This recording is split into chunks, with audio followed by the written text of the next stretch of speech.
down, on prey, onward, gaining ground. Glory, hallelujah, the dead's alive and the lost is found. Glory, hallelujah.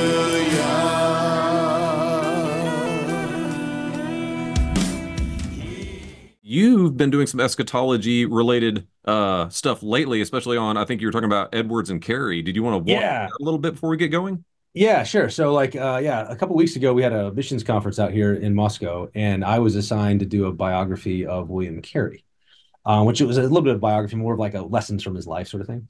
And in preparing for that, it was interesting how much eschatology mattered for the kicking off of this sort of modern missions movement.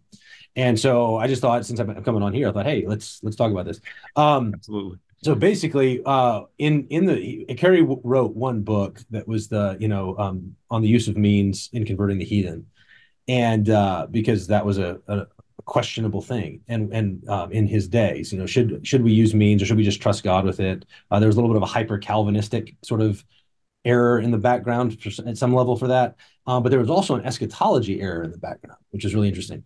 And so in that book, he talks about that there are these learned divines, or these theologians who have proved from scripture that the time has not yet come for the heathen to be converted. And you're like, what is this about?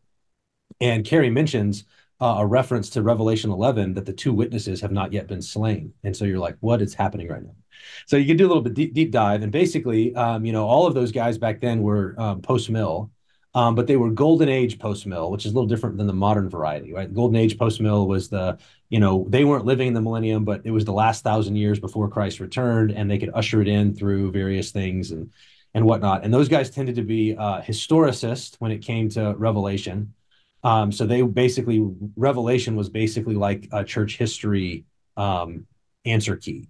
And so they would read Book of Revelation and they would try to fit, they read it not the way that sort of dispensationalists or futurists read it, where it's talking about the last little bit of history, nor the way that preterists tend to read it, which is about the first century. But they read it as like, this is the overview of church history, and they would try to pick out where were they, what chapter were they in.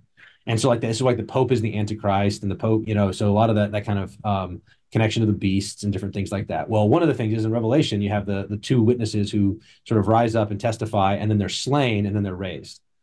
Well, basically, the belief was among some that the church's sort of latter-day glory, the ushering in of that last 1,000 years of the millennium, there would be a terrible time of extreme suffering and persecution, and that's what the two witnesses in Revelation were all about. Like that's when the church was going to be at its lowest point, basically.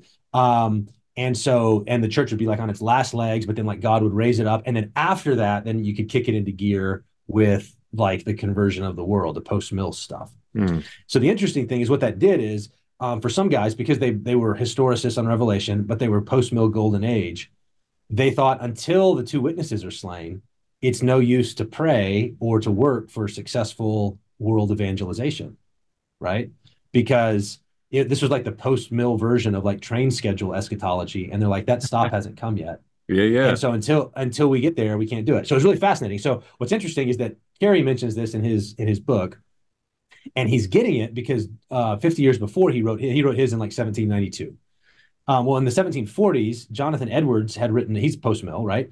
He's in America. He'd written a book on, something like a humble attempt to promote explicit agreement and visible union of God's people and extraordinary prayer for the revival of religion in the latter-day glory. They knew how to do titles back then. They did, man. Like, they were just like, hey, we're just going to tell you what this book's about, right? And so they did it. So 1747, so Great Awakening time, he writes this book about, hey, basically this was like a, how do you call it? This is like a post-mill mere Christendom prayer revival book. Okay. So it's like, he's, like all Christians, Protestant denominations should get together and pray for the coming of the kingdom. And so he wrote that 1747. In 1789, one of Carey's buddies named John Sutcliffe, who was a part of his inner circle, had republished it in England. And so this was like that. So that prayer book was really influential in this little circle that then launches the mission to India and so forth. So Edwards has written this. In that book, Edwards spends it's like a 200-page book, 150-page book. He spends like 50 pages basically addressing this eschatological error about the two witnesses. Because he's like, this is the barrier. Nobody wants to get together to pray because they have this weird train schedule eschatology. Now, he his answer to it was basically like, hey, that lowest point was like the medieval papacy. He's a historicist too, right? So the medieval papacy was the low point, and the Protestant Reformation is like the resurrection of the two witnesses. And so boys, we're off and running. Let's get going. So he addressed it within that paradigm. But the interesting thing is the way that he talked about it, because he said basically that biblical interpretation was a great restraint and hindrance to the prayer and mission effort. Like, and Wow. so this is a quote. He says, as long as this opinion is retained, as long as this error about the two witnesses, it will undoubtedly ever have this unhappy influence on the minds of those that wish well to Zion and favor her stones and dust. It will tend to damp, deaden, and keep down life, hope, and joyful expectation in prayer, and even in great measure to prevent all earnest, animated, and encouraged prayer in God's people for his mercy at any time before it comes. And so it makes sense, right? Like if you don't think, hey, these great things can't happen because the train schedule is off, we're at the wrong stop, then you're not going to pray for it, you're not going to work for it, you're not going to act for it. So this is like the it's a Debbie Downer for all of your efforts because you've got a biblical prophecy that says no.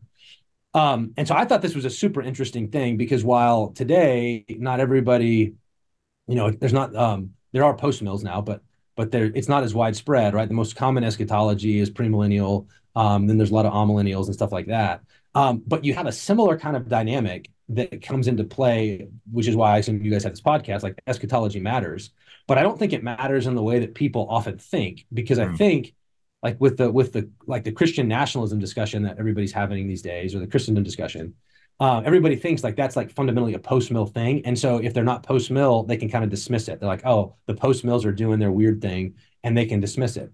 When the actual reality is a little bit different, because I think, the basic obligations we have, like our marching orders, are not established by our eschatology, right? They're established by creation and redemption. They're established like our basic duties, like what we ought to do, are established by who God is, who man is, who Christ is.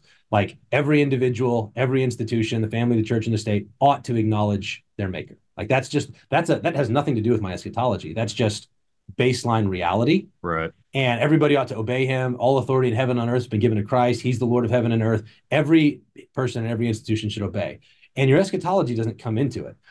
Where eschatology comes in is my postmillennialism basically gives me it gives it a boost, right? It's like, hey, the nations will stream to Zion. The kingdom will grow until it fills the earth. Those postmillennial wills of hope, like they give a boost to the pressing the oughts, like everybody ought to obey Jesus. So that's true, but the real issue actually comes the other direction, because it's the premillennial wills, the amillennial wills, sort of the church will be a beleaguered minority in this age, and we will lose down here, right? It's those wills that then undercut any attempt to press those obligations, right? So stop pressing all of these institutions to obey Christ, because we lose down here, and we will. And so it's an interesting, and so that's the parallel. That was really an interesting thing as I was studying this era of history, which is this really remarkable, like, you had the Anglicans and the Baptists and the Presbyterians kind of all working somewhat independently, but like friendly, like Carey was a Baptist working with the Baptists, but like Wilberforce is in Parliament, he's an Anglican, and he's trying to like pave the way to like make it legal to evangelize in India. And so Anglicans are working hard to make it happen. Baptists are getting it done on the ground. The Presbyterians are funding it from Scotland. So it's this really interesting, like Protestant collaborative effort. And eschatology was right smack in the middle of it. And the big danger that a number of these guys thought was there's certain eschatology, certain biblical interpretations that dampen and deaden any efforts to do what God has called us to do. In Carey's words, right, to expect great things from God and then to attempt great things for God. Like that was his like basic message, right? Like that's what we got to do. And what he said, and he and Edwards were both like, the thing that will keep this from happening, one of the big problems is eschatology that undercuts it. It's like so I call this like the premillennial kneecap, because that's what it does. Like it's a premillennial expectation. Well, this won't ever happen, so we shouldn't try. Right. This can't happen, so we shouldn't try. And it kneecaps any efforts to say, yeah, it doesn't matter. Your expectations are irrelevant. What did God tell us to do? Let's get on with the job and leave the results in his hand.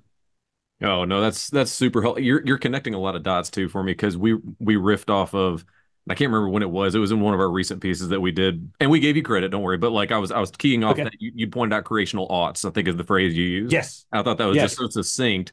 But yeah, that was your point, and now I'm connecting some of the dots there. The creational Yeah. oughts not being superseded by, well, this won't happen. That should not create a then we will not seek these things that ought, like you said, everything ought bow the knee to its creator. Whether you believe it's going to happen or not has no bearing on what ought to happen and what ought to be proclaimed. Yeah. That's fascinating. Um, Yeah. It's funny too, because like so Edwards, Edwards spends 50 pages like step by step dismantling this thing, and like it's a book on prayer, and he's like, I'm going to spend 50 pages dismantling this weird eschatology view. And Carey basically just cuts through it in the sentence with the Great Commission. He's like, he says, the secret rule of God is not the rule of our duty. He's like, whatever God's going to do in the future does not affect what you ought to do in the least. Like that's wow. in his hand. Secret things belong to the Lord. And so it's basically like Jesus said, go do it, go make disciples, baptize, teach them to obey everything. Just you, that's what Jesus said. And he said, don't use your expectations or interpretations of God's future plans to undercut that. Jesus said, do it. That's it. Don't let your eschatology get in the way of your obedience. Wow. Where is that available, by the way, that prayer booklet? Is that public access? The prayer book's called, it's called, yeah. So I think I was actually going to talk to Canada about getting it republished. I had it in my office somewhere. Here it is. Yeah, it's called, so this is the version I have. It's called A Call to United Extraordinary Prayer. It's by Christian Heritage. It published it years ago.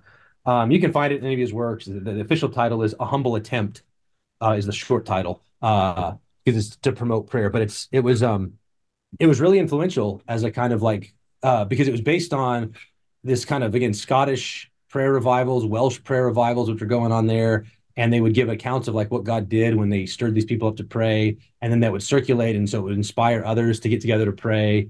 And I think, over the last couple hundred years, that book has been really influential in stirring up multiple different prayer movements around the world. And Mhm. so and it was, and I'd read this years and years ago, and so then I'm reading up on Carey, who I didn't know as much about, and he's mentioning this, and I'm like, this sounds kind of familiar. And so then I go look it up, and I'm like, oh my goodness, this is an amazing thing. And then connecting the dots to kind of the modern, our modern debates about eschatology and Right. why they matter and where they shouldn't matter. Right. No, yeah, spot on. And you said I know we need to get to the communities thing, but Yeah, you did a yeah, yeah. talk on this though, right? Is that gonna be uploaded and everything? Yeah, so whenever at some point the Christchurch Missions Conference will be posted, I assume on Canon Plus, but also probably on the Christchurch YouTube page would be my guess, because they Okay. usually that sort of stuff usually is free to the public. It's not just behind the paywall. Mhm. And so so when that's up, the Carey talk, there's a whole section where I did what I just did, but like in a little more detail.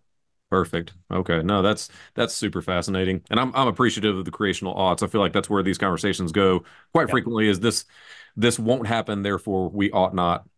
But let's talk Christian community. Here at my right hand.